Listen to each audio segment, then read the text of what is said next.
Hello दोस्तों।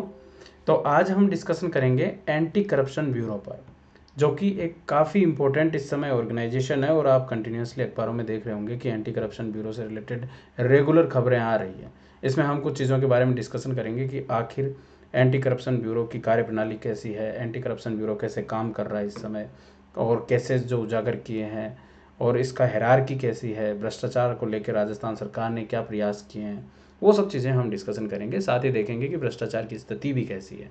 तो video से जुड़े रहना, एंड तक देखना, कंप्लीट हम इसमें पूरा एनालिसिस करने वाले हैं।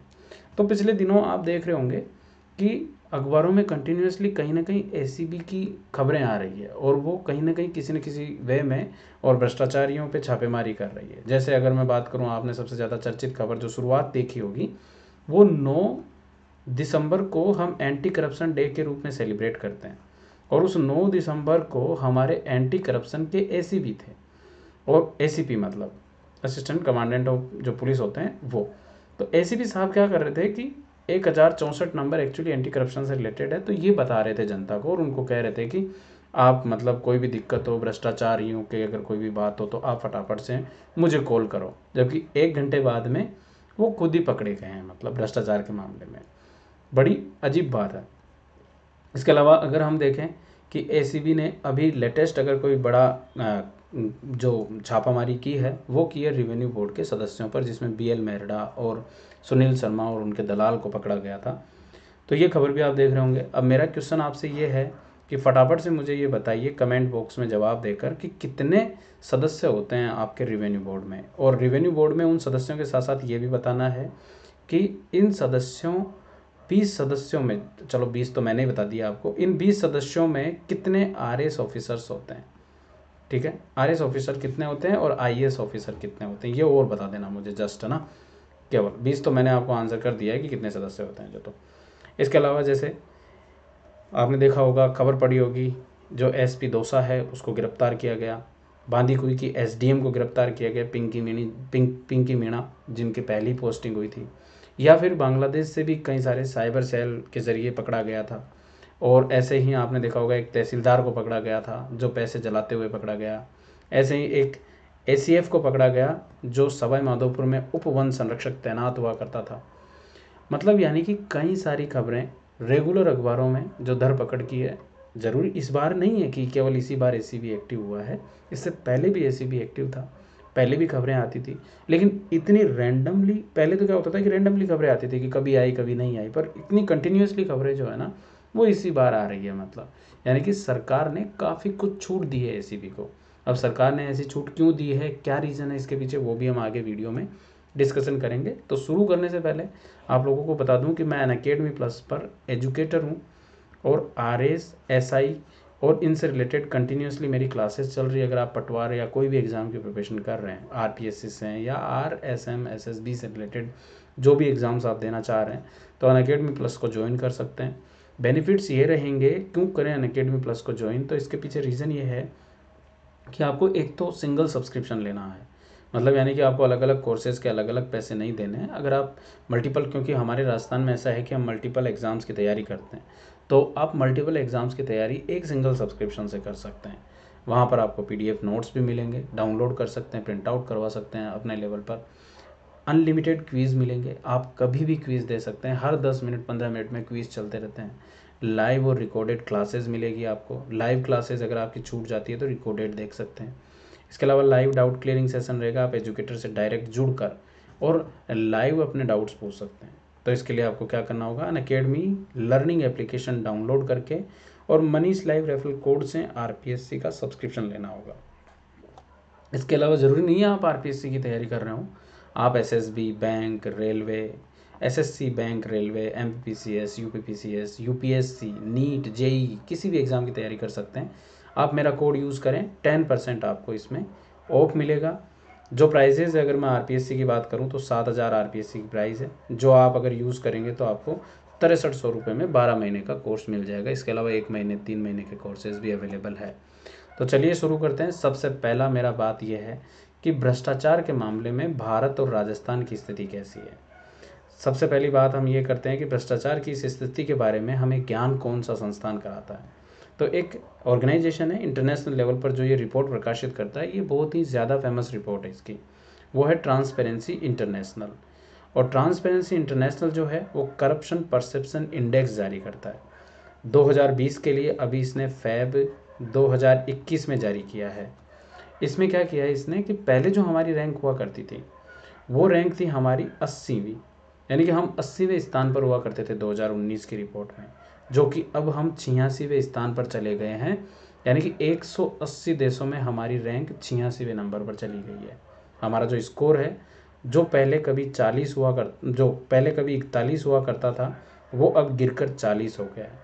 स्कोर तो गिरा है, रैंक बढ़ी है, ध्यान रखना है, इसको कंफ्यूज मत होना, क्योंकि 0 से लेकर 100 तक का स्कोर देता है। जो 100 के आसपास होते हैं वो अच्छी स्थिति में होते हैं, जो 0 के आसपास होते हैं वो ख़राब स्थिति में होते हैं। तो यहाँ सबसे अच्छी स्थिति में डेनमार्क है, फिर उसके बाद में न्यूजीलैंड है, जबकि सबसे ख़राब स्थिति में दक्षिणी सूडान और सोमालिया, ये ऐसे देश है जिनका स्कोर बहुत कम है, रैंकिंग इनकी 180 है। तो इस तरीके से हमें याद रखना है। अब मैं बात करूँ अगर राजस्थान की स्थिति की, तो राजस्थान या भारत के लेवल पर करप्शन से रिलेटेड आंकड़े कौन प्रकाशित करता है? तो देखो, अभी लेटेस्ट जो आंकड़े हैं वो ट्रांसपेरेंसी इंटरनेशनल इंडिया के साथ में मिलकर लोकल सर्किल नाम का एक ऑर्गेनाइजेशन है, इसने सर्वे किया। सर्वे में जो आंकड़े प्रकाशित हुए वो 2019 के अकॉर्डिंग प्रकाशित हुए थे, जो 2020 में आए थे हमारे पास में। इसमें सबसे खतरनाक स्थिति जो करप्शन की है वो हमारे राजस्थान की है।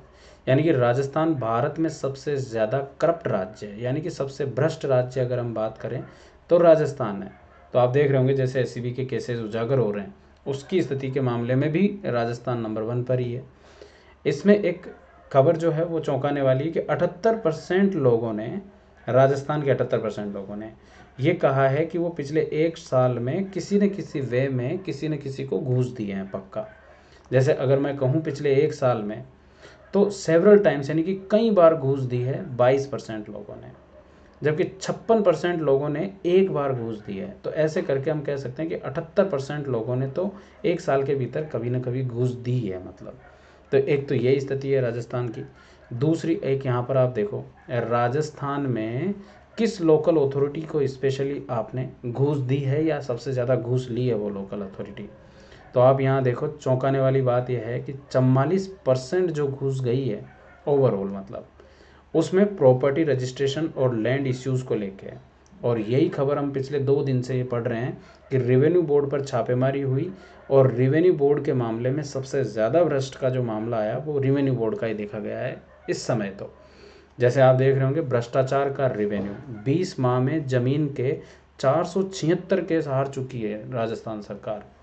141 केस जो है वो घूस में पकड़े हुए जो आरएस अधिकारी थे दोनों, इन्होंने ही सुने हैं। मतलब आप सोचो कि अगर देखो कोई भी ज़मीन मान लो अतिक्रमण किया आपने, तो सरकार आपके खिलाफ केस करती है, आप सरकार के खिलाफ केस करते हो, और इस अतिक्रमण ज़मीन को छुड़ाने के लिए सरकार भी चाहती है और आप भी चाहते हो। अगर सरकार हार जाती है तो इसका मतलब ये अतिक्रमण वाली ज़मीन आपकी हो गई। इसका मतलब है कि 476 केस जो है वो सरकार हारी है, यानी कि सरकार को लॉस हुआ है इससे। और ये कितना बड़ा मामला है कि जितने भी केसेस थे सरकार हारती जा रही है पिछले 20 माह में, और 141 केस घूस लेने वाले आरएस अधिकारी पकड़े गए हैं। 141 केस केवल उन्होंने सुना था, बहुत बड़ा मामला था ये, है ना। अब ये ही हम इसकी हिस्ट्री पढ़ेंगे एसीबी की, कि ये जो घूस के मामले में ये पर्दाफाश कर रही है, ये संस्थान कब बनी और इसकी कार्यप्रणाली किस तरीके की है। तो सबसे पहली चीज़ ये है कि भ्रष्टाचार निवारण अधिनियम के तहत अपराधों की जांच करने के लिए, सरकारी कर्मचारियों के लिए उनके खिलाफ शिकायत करने के लिए, उनकी जांच करने के लिए स्पेशली एसीबी की स्थापना की गई थी, लेकिन एसीबी के नाम से नहीं हुई। 1949 में जब हमारे वृहद राजस्थान का गठन हो गया, तो राजस्थान पुलिस को भी हमने सभी रियासतों की पुलिस को मिला के राजस्थान पुलिस बना दी। फिर उस राजस्थान पुलिस के तहत हमने सीआईडी बनाया, और सीआईडी के तहत हमने अपराध शाखा बनाई है, क्राइम ब्रांच बनाई। और सीआईडी की क्राइम ब्रांच के तहत जो भी एसपी होता था, पुलिस अधीक्षक जो होता था, उसके अधीन हमने एंटी करप्शन सेल बनाई। फिर क्या हुआ, 1957 में जब 1 नवंबर 1956 में राजस्थान का पूरी तरीके से एकीकरण हो चुका था, तो 1957 की बात है, पुलिस महानिरीक्षक यानी कि इंस्पेक्टर जनरल आईजी जिसे अपन बोलते हैं, उसके नेतृत्व में हमने एंटी करप्शन ब्रांच बना दी। अब क्या होता है ये एंटी करप्शन ब्रांच गृह विभाग के तहत काम करती है, गृह विभाग के प्रशासनिक नियंत्रण में काम करने लगी। और वर्तमान में जो गृह विभाग के हमारे गृह मंत्री जो हैं राजस्थान के, वो हैं गहलोत साहब। और गहलोत साहब करप्शन को लेकर थोड़े ज़्यादा एक्टिव रहते हैं, मतलब हमेशा ही इनकी ये पॉलिसी रही है कि करप्शन को लेकर राजस्थान में, करप्शन, महिलाओं के मुद्दे, उनको लेकर काफ़ी अच्छी पॉलिसीज़ रहती है गहलोत साहब की। तो इस मामले में एक्चुअली इन्होंने एक्शन लिया। पहले क्या होता था, जैसे गृह मंत्री कोई और बनता था, कभी गुलाब चंद कटारिया, कभी ये धारीवाल, वो तो कहीं ना कहीं गृह मंत्री क्या करता है कि वो भी विधायक होता है और वो कहीं ना कहीं मुख्यमंत्री को बिना पूछे किसी केस को उजागर होने से बचा लेता है। लेकिन इस बार जो गृह मंत्री है वो गहलोत साहब है और ये एक्शन जल्दी ले रही है इसमें भ्रष्टाचार निरोधक ब्यूरो आपका। भ्रष्टाचार निरोधक ब्यूरो का कार्यालय जयपुर जो है वो ही स्पेशली पुलिस स्टेशन भी घोषित किया गया है। कोई भी मुद्दा होता है वो स्पेशली इस पुलिस स्टेशन में सीधा आता है। फिर क्या हुआ, जैसे ये हमने पढ़ा एंटी करप्शन ब्रांच। अब 1991 में जाते जाते जब भैरव सिंह शेखावत साहब की सरकार थी तो इसे Rajasthan state bureau of investigation के नाम से बदल दिया, ठीक है, और एक प्रॉपर डिपार्टमेंट का गठन कर दिया, एंटी करप्शन डिपार्टमेंट, जो गृह मंत्रालय के अधीन हुआ करता था, और Rajasthan state bureau of investigation हो गया। अब यहीं पर 1998 में ही इसका नाम बदलकर इसको कर दिया गया एंटी करप्शन ब्यूरो। अभी तक देखो ब्यूरो नहीं था, अभी क्या नाम था, पहले आप देखोगे यहाँ पर एंटी करप्शन सेल था, फिर एंटी करप्शन ब्रांच हुई, फिर Rajasthan state bureau of investigation हुआ, फिर राजस्थान निरोधक ब्यूरो हो गया, एंटी करप्शन ब्यूरो हो गया मतलब। तो ये एंटी करप्शन ब्यूरो जो है अब राज्य सरकार में गृह मंत्रालय के अधीन काम कर रहा है, गृह विभाग के अधीन काम कर रहा है रेगुलर, ठीक है। ब्यूरो का मुख्यालय जयपुर है और इसके पर्यवेक्षण और नियंत्रण यानी कि इसके सुपरविजन और इसको कंट्रोल करने की जो जिम्मेदारी है वो डायरेक्टर जनरल के हाथ में दी गई है, डीजी के हाथ में दी गई है, ठीक है। इसके अलावा डीजी के पास में कई सारे अधिकारी काम करते हैं, जैसे एडीजी होता है एक, उसके नीचे आईजीपी होते हैं यानी कि इंस्पेक्टर जनरल ऑफ पुलिस, फिर डीआईजी होते हैं, इसके अलावा एसपी होते हैं, तो कई सारे लोग होते हैं, ठीक है, ये काम करते हैं मेनली। अब यहाँ आप देखो जो हमारे डीजी हैं यानी कि जो डायरेक्टर जनरल ऑफ एसीबी हैं वो हैं आपके बीएल सोनी साहब। तो एक चीज़ याद रखना, आपसे क्वेश्चन पूछ सकते हैं कि वर्तमान में एसीबी के डायरेक्टर जनरल कौन है, तो और एडीजी जो है, एडिशनल डीजी जो है आपके, वो हैं आपके दिनेश एमएन, ठीक है। काफ़ी महत्वपूर्ण पुलिस अधिकारी हैं हमारे राजस्थान के, काफ़ी शानदार दबंग पुलिस ऑफिसर है दिनेश एमएन साहब। तो इनके बारे में भी कभी हम वीडियो बनाएंगे, पर बस अभी ये ध्यान रखना कि डीजी जो है वो बीएल सोनी है और जो एडीजी जो है वो आपके दिनेश एमएन साहब है, और इन्हीं के नेतृत्व में स्पेशली जो भी काम हो रहा है एसीबी का, ये काम हो रहा है। अब इसके ऑर्गेनाइजेशनल स्ट्रक्चर की बात कर लेते हैं। देखो ऑर्गेनाइजेशन स्ट्रक्चर की बात करते हैं ना, तो इसके पास में दो चीज़ें हैं।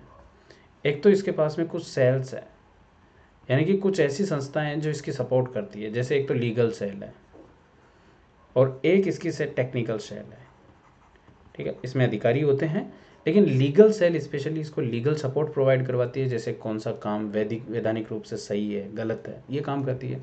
और टेक्निकल जो सपोर्ट है जैसे फाइनेंशियल टेक्नोलॉजी का या आपके कोई भी साइबर टेक्नोलॉजी का, इनका जो सपोर्ट प्रोवाइड करवाने का काम जो होता है वो टेक्निकल सेल करती है। इसके अलावा इसकी हायरार्की और बनी हुई है, जैसे इसकी स्पेशल यूनिट्स होती है, जो स्पेशल यूनिट जैसे 11 इसकी स्पेशल यूनिट है जो अलग अलग लेवल पर काम करती है और इसमें अतिरिक्त पुलिस अधीक्षक काम करता है, मतलब एडिशनल एसपी इसमें काम कर रहा होता है। इन 11 विशेष इकाइयों में 5 विशेष इकाइयाँ तो आपके पुलिस मुख्यालय, मतलब जो हमारा एसीबी का जो मेन मुख्यालय है जयपुर में, वहाँ पर काम कर रही है। जैसे एक तो इंटेलिजेंस यूनिट है इसकी, एक स्पेशल इन्वेस्टिगेशन विंग है इसकी, इसके साथ साथ ही एक स्पेशल इन्वेस्टिगेशन यूनिट है, एक स्पेशल यूनिट 1 और स्पेशल यूनिट 2 के नाम से है। बाकी बची हुई जो 6 इकाइयाँ हैं वो हमारे 6 संभागों पर, मतलब स्पेशली 6 संभाग जो रेंज बनी हुई है उस रेंज पर काम करती है, जैसे अजमेर है, बीकानेर है, भरतपुर है, जोधपुर, कोटा और उदयपुर है। जयपुर पे तो हो ही गई 5, बाकी 6 जो है वो रेंज स्तर के, मतलब जो पुलिस और एसीबी ने स्पेशली संभागों को रेंज के नाम से डिवाइड किया है, ठीक है। अब रेंज ऑफिसेज बने हुए हैं रेंज के लेवल पर, मतलब जो इसने जो रेंजेस बना रखी है, तो इसकी टोटल 8 रेंज है। इन 8 रेंज में से 2 रेंज तो हो गई आपके जयपुर में ही, जयपुर 1 और जयपुर 2 करके, ये तो आपके मुख्यालय के तहत ही काम करती है। बाकी जो बची हुई अजमेर, बीकानेर, भरतपुर, कोटा, उदयपुर, जोधपुर, इन सब मुख्यालयों पर हो गई। तो 8 हो गई टोटल, है ना। टोटल हमारे 7 संभाग हैं और एक संभाग एक रेंज में आ गया, तो जयपुर में 2 रेंज हो गई, और बाकी एक सभी 6 संभागों पे हो गई। तो इस तरीके से आपको याद रखना है कि ये हमारे रेंज ऑफिसेज है। और फिर इन रेंज ऑफिसेज के अधीन आते हैं डिस्ट्रिक्ट यूनिट्स, जिन्हें हम आउटपोस्ट बोलते हैं। आउटपोस्ट मतलब हो गया एक तरीके से इनके छोटे छोटे जैसे थाने वगैरह और ये नहीं होते, तो उस तरीके के होते हैं। हालांकि ये थाने की तरह काम नहीं करते, पर इनकी यूनिट्स होती है, डिस्ट्रिक्ट यूनिट्स होती है वो एसीबी की, ठीक है, जो कहीं ना कहीं किसी भी संस्थान में स्थापित होती है। तो वहाँ पर उन आउटपोस्ट में स्पेशली इसकी जो आउटपोस्ट है वो 43 आउटपोस्ट है, यानी कि 43 जगहों पर इसने अपनी आउटपोस्ट बना रखी है, डिस्ट्रिक्ट यूनिट्स बना रखी है। अब आप कहोगे सर हमारे 33 तो ज़िले ही हैं, फिर 43 कहाँ पर है ये? तो देखो यहाँ आप देखोगे 5 आउटपोस्ट जो है वो तो जयपुर में ही हो गई, तो बचे कितने? 38। फिर 5 आउटपोस्ट ऐसी है जो स्पेशली अपने अलग अलग, मतलब एक ज़िले में 2 है, जैसे गंगानगर में 2 है आउटपोस्ट, ठीक है, पाली में 2 है आउटपोस्ट, कोटा में 2 है आपके आउटपोस्ट, भीलवाड़ा में आपके 2 है आउटपोस्ट, ठीक है, ये भीलवाड़ा, कोटा, पाली, गंगानगर, और इसके अलावा एक अलवर में भी आपके 2 आउटपोस्ट है। तो ऐसे करके 5, ये तो 5 आउटपोस्ट हो गई, बाकी ज़िले में और है ही, मतलब 33 ज़िलों में 33 हो गई, तो 2 तो इन 5 ज़िलों में हो गई, और बाकी एक सभी ज़िलों में आउटपोस्ट बनी हुई है, ठीक है। तो ये याद रखना, 5 जयपुर में है, गंगानगर, पाली, अलवर, कोटा और भीलवाड़ा में 2 है, और बाकी फिर एक सभी ज़िलों के स्तर पर है। तो टोटल इसकी 43 चौकियाँ एसीबी की कार्य कर रही है। अब एसीबी का उद्देश्य क्या है? एसीबी का उद्देश्य स्पेशली ये है कि भ्रष्टाचार निवारण अधिनियम या फिर प्रिवेंशन ऑफ करप्शन एक्ट 1988 है, उसका प्रवर्तन करना। इसके अलावा भ्रष्टाचार और उससे स्पेशली जो भी कार्य होता है भ्रष्टाचार से, उससे निपटने के लिए निवारक तंत्र को मजबूत करना, जो भी सिस्टम बनाया जाएगा उसको मजबूत करना है। त्वरित जांच करना, एसीबी के खुद के अपने कोर्ट्स होते हैं, स्पेशल कोर्ट्स की स्थापना की गई है, और उन स्पेशल कोर्ट्स में स्पेशल लेवल पर सुनवाई हो जाती है, फटाफट सुनवाई हो जाती है, ताकि त्वरित लेवल पर काम हो सके फटाफट। और या फिर जो भी करप्शन से रिलेटेड जो कानून बने हुए हैं उनको इम्प्लीमेंट करने का कार्य करना। ये काम करता है क्रिमिनल प्रोसीजर कोड के माध्यम से भी, और साथ ही इसको एक अधिकार दिया गया है और भ्रष्टाचार के अलावा इसेंशियल कमोडिटीज़ एक्ट 1955 के तहत एक्शन लेने का भी। ये जो काम करता है ये 3 तरीके से कर सकता है, मतलब जैसे या तो ये ट्रैप करेगा, या फिर पद के दुरुपयोग के प्रकरणों को भी देख सकता है, और इसके अलावा आय से अधिक संपत्ति के प्रकरणों को भी देखता है। जैसे एक एग्जाम्पल मैं आपको बताता हूँ, इसकी रिपोर्ट्स हैं ये एग्जाम्पल्स, कि जैसे ट्रैप का जो प्रकरण है इसका, कि किसी को जैसे एक तरीके से रिश्वत लेते हुए पकड़ना, रंगे हाथ पकड़ना, वो ट्रैप का काम।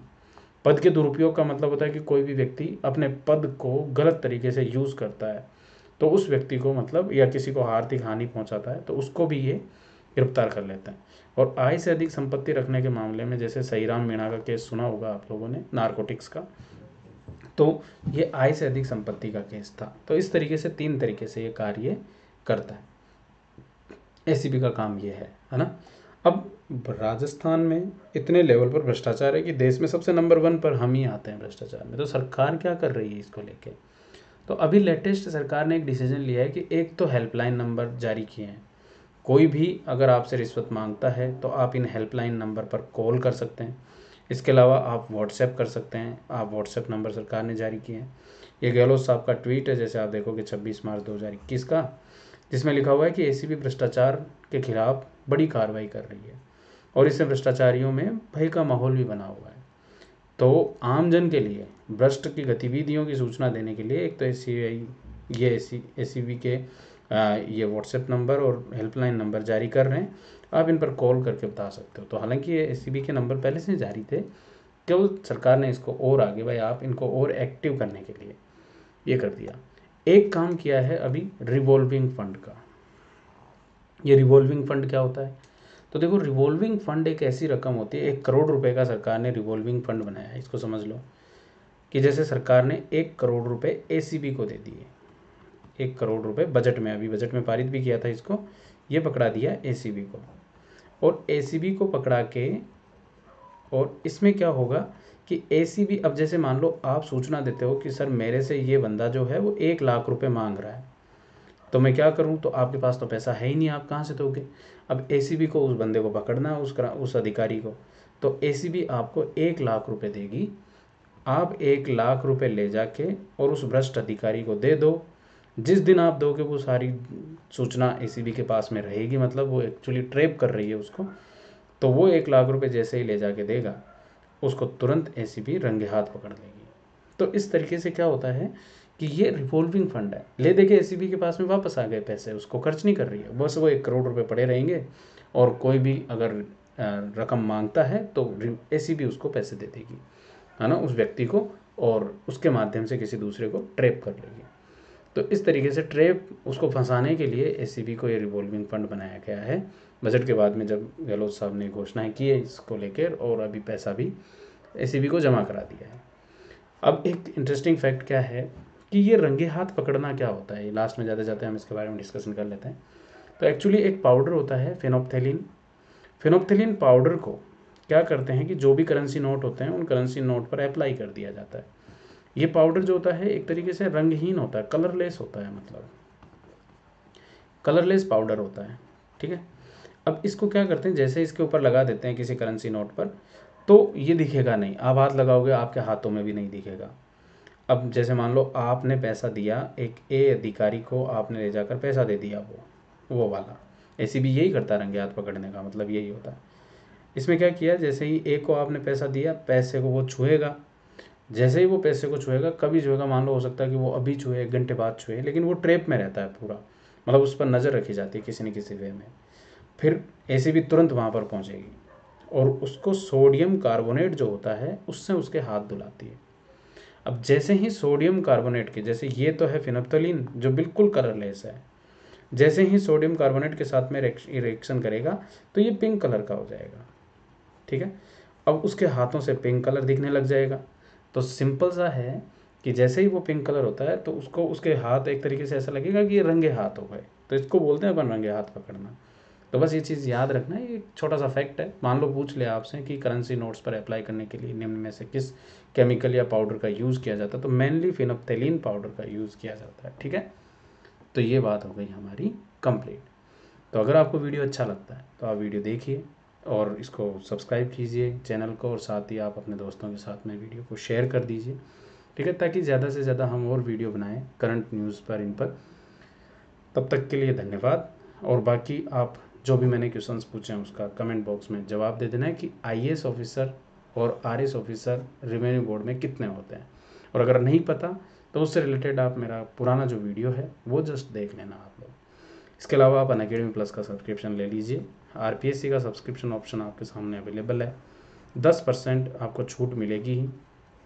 तो जल्दी से फटाफट से सब्सक्रिप्शन लेके और प्लस पर आइए, वहाँ पर कंटिन्यूसली हमारी क्लासेस चल रही है। धन्यवाद।